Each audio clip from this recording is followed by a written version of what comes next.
Komeni kutufundisha, kiongozi wa kijeshi wa Guinea aziambia nchi za Magharibi. Kiongozi wa kijeshi wa Guinea Kanali Mamady Doumbouya amesema mtindo wa Magharibi wa demokrasia haufanyi kazi barani Afrika, kutetea hatua ya kuingilia kijeshi.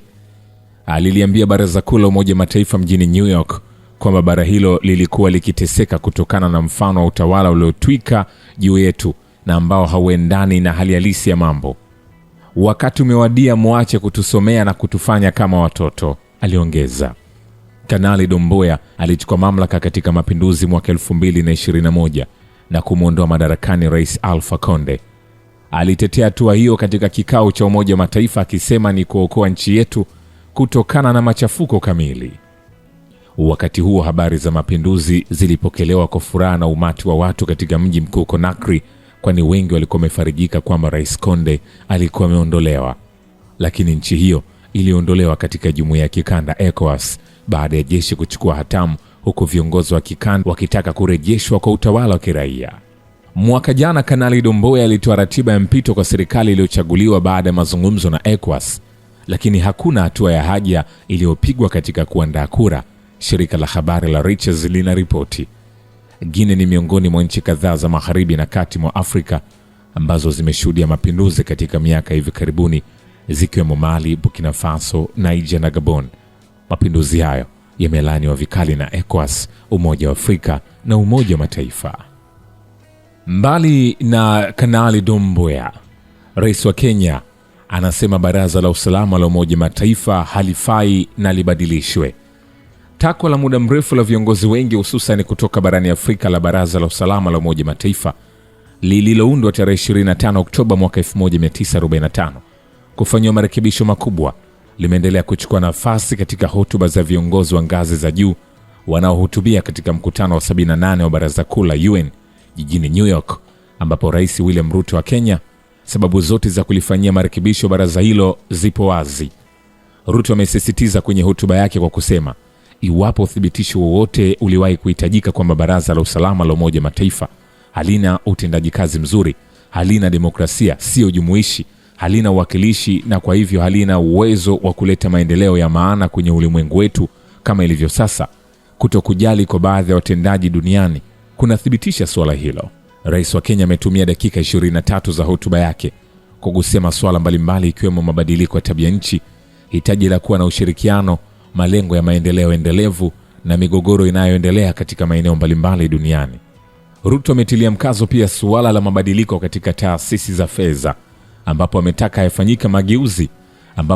yafanyike mageuzi katika taasisi za fedha za kimataifa, akibainisha kuwa kwa mujibu wa shirika la fedha la kimataifa IMF, kufikia mwezi uliopita wa Agosti, nchi 10 za kipato cha chini zilikuwa na dhiki ya madeni na 52 ziko katika hatari kubwa na ya wastani ya kuangukia katika dhiki.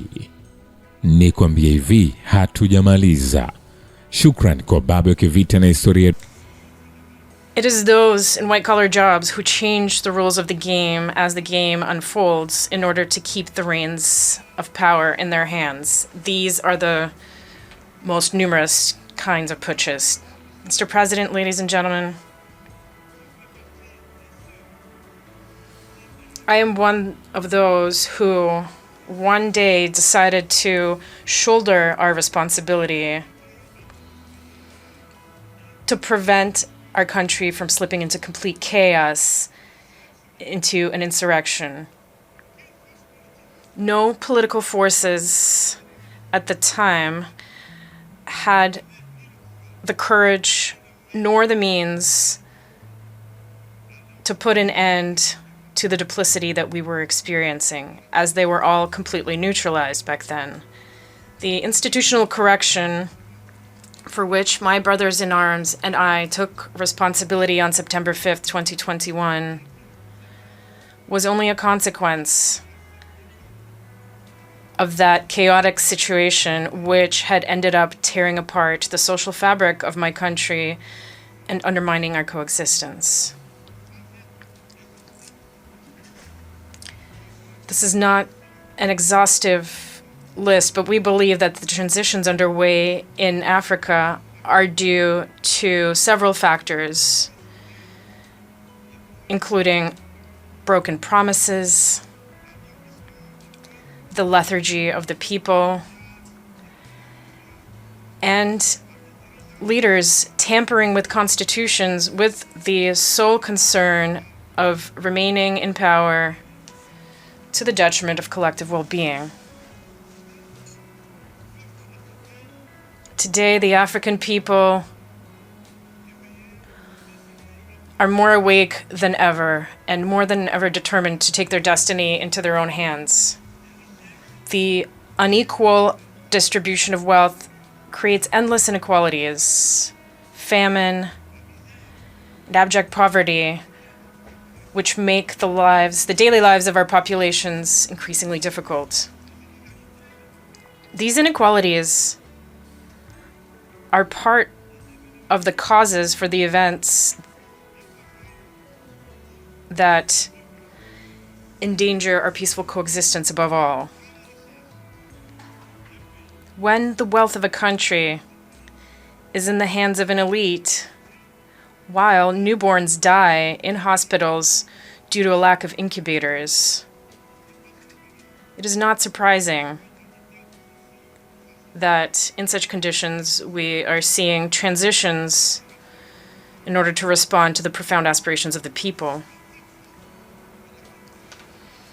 Africa, ladies and gentlemen, is suffering from a governance model that has been imposed on it. A model that is certainly good and effective for the West, which developed it over the course of its history, but which is difficult to incorporate and adapt to our realities, our customs, and our environment. Alas, I have to say that the graft did not take. I know that when I say this, many will immediately say to themselves, oh, another warmonger who wants to wring the neck of democracy, or another soldier who wants to impose his dictatorship. However, I want to say very clearly, without hypocrisy, without pretense, eye to eye, we're all aware that this democratic model that you have so insidiously, skillfully imposed on us after the La Baule summit in France, something you've been imposing almost religiously, this model does not work. Various economic and social indices demonstrate this plain and clear. This is not a value judgment on democracy itself. Believe me, this is just taking stock of the situation. It's a balance sheet. Over several decades of chaotic experimentation with this model in our environment, we can make this observation. This was a period full of nothing but political games. And this, of course, has been to the detriment of what is essential, namely the economy and the local processing of our natural resources. Allow me to take this truth exercise a little further. Through my short but very intense experience of managing a state, Guinea, I have come to better understand the extent to which this model has, above all, contributed to maintaining a system of exploitation and plunder of our resources by others, and a rampant corruption of our elites.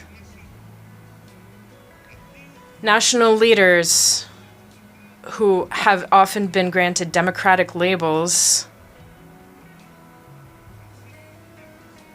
based on their acquiescence or their capacity for selling off the resources and the property of their people, or perhaps their ease in giving in to the pseudo recommendations and injunctions of the great powers.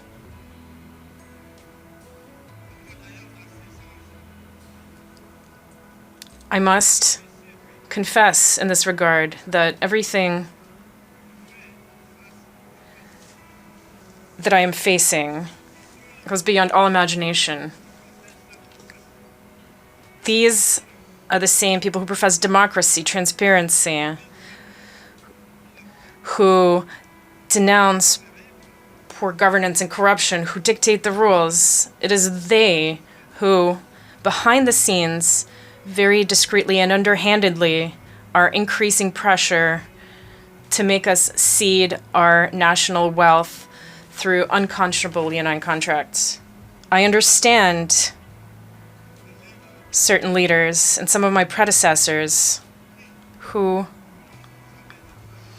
because they possess certain weaknesses, because they were under pressure, or because they had skeletons in their closets, or particularly because they had a political agenda,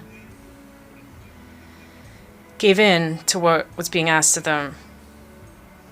I understand them, even if I do not approve.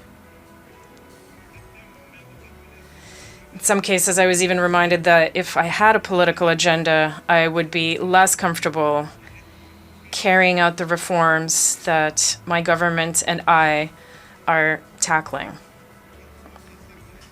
One thing is certain. We have but one concern, and that is the well-being of the people and living together. This is our priority. This is why the transition I lead has chosen to focus methodically on clear objectives in a precise order: the social, the economic, and the political. Placing us under the influence of this or that power is an insult. It is contempt and racism towards a continent of more than 1,300,000,000 people. It is important that in this prestigious and influential assembly, we understand clearly and definitively that the era of the old Africa is over.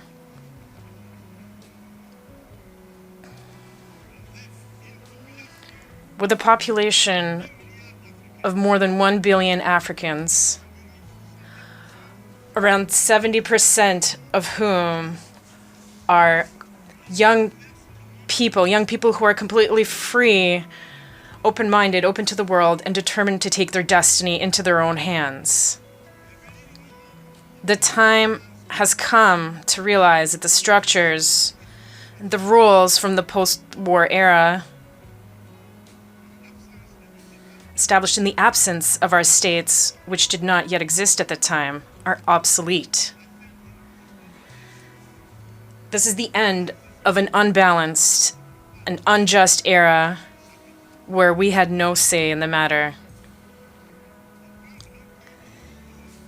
It is time to take our rights into account and to let us take our proper place, but also, and above all, it is time to stop lecturing us and to stop treating us with condescension like children. Rest assured that we're old enough to know what is good for us.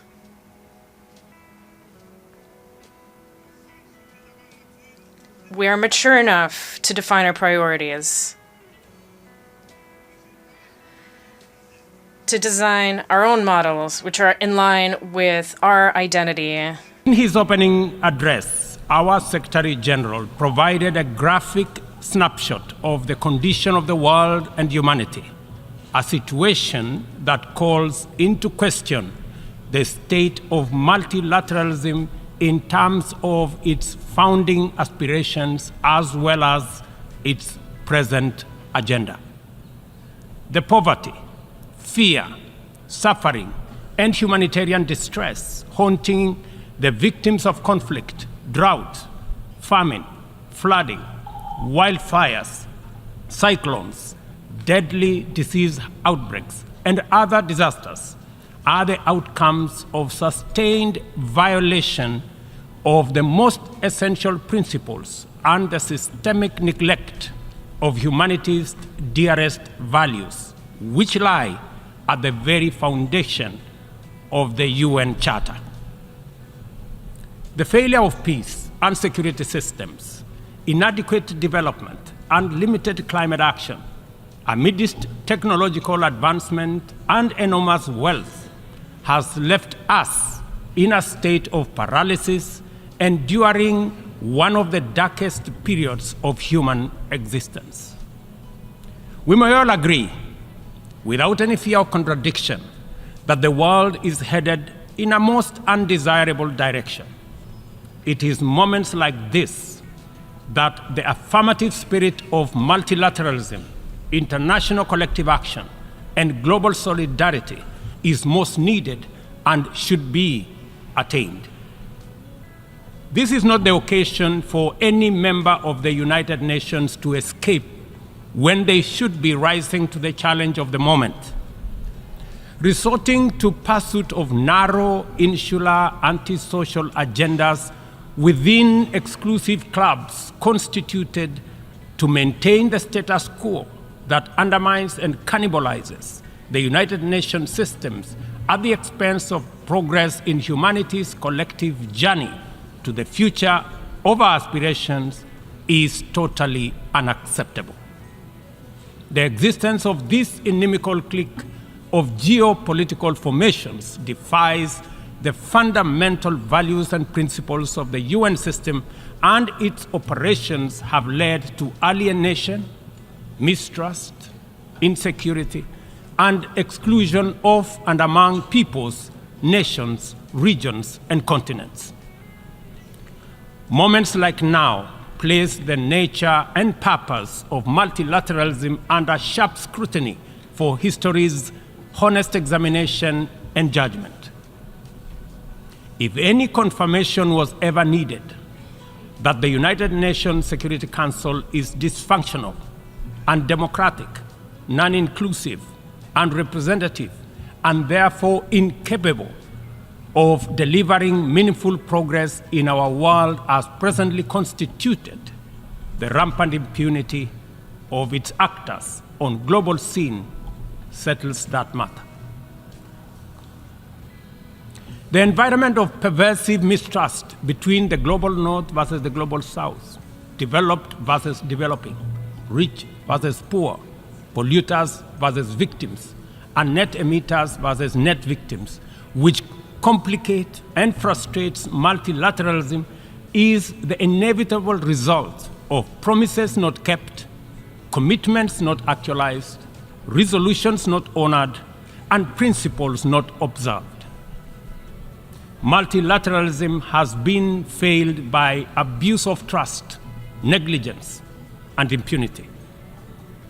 A year ago, I stood in this assembly hall to call upon the global community to transform the UN system in order to achieve a consensus-driven, rules-based multilateral system which works for the people of the world in their diversity.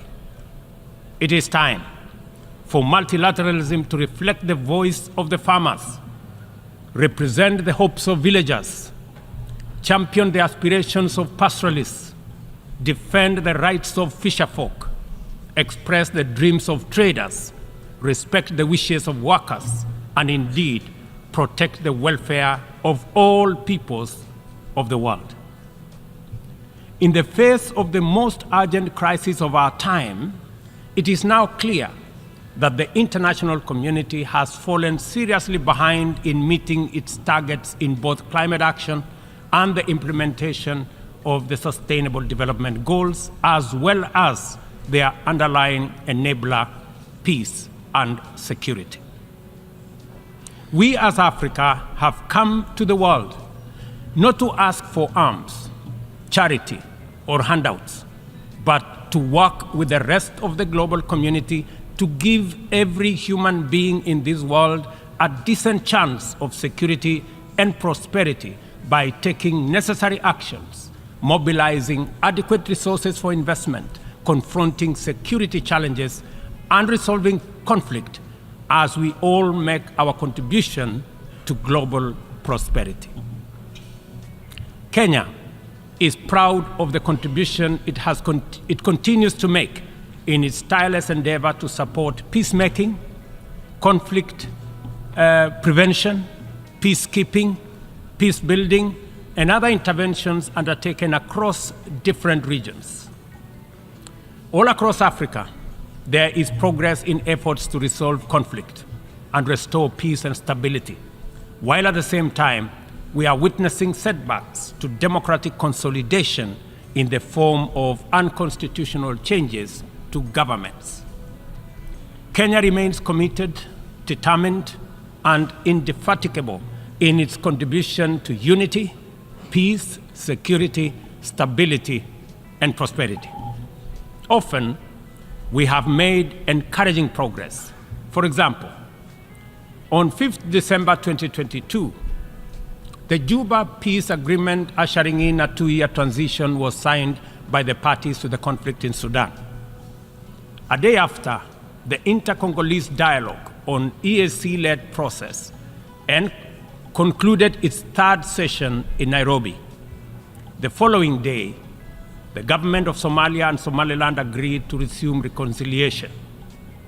We are also proud of the progress made in stabilizing Eastern DRC as a result of the EAC regional force, setting the DRC on the path to sustainable peace and stability. In Ethiopia, the guns have gone silent following the Pretoria and Nairobi agreements, while in South Sudan, the parties have committed to explore ways to resume and conclude the stalled peace process and to hold elections. Our proactive commitment to peace, which is not limited to our continent, inspired us to dispatch the African Peace Delegation consisting of 6 African heads of state to Moscow and Kiev with a 10-point peace plan, beginning with efforts to initiate a mediation process to resolve the conflict between Russia and Ukraine. Although the delegation encountered significant challenges in their mission, we remain very proud that they showed up. The hunger for peace and security in Africa is evident, and this bodes well for the prospects of attaining the Africa Union's Agenda 2063 and global peace. Kenya stands in solidarity with all humanity without regard to region, border, or hemisphere. This is why and how we see the people of the Republic of Haiti, who are suffering immensely from the bitter legacy of slavery, colonialism, sabotage, and neglect. As a nation which was forced to wage a painful struggle for our own independence and sovereignty, Kenya empathizes very deeply with the humiliation of our proud people in Haiti and the price they have had to pay for their hunger for liberty,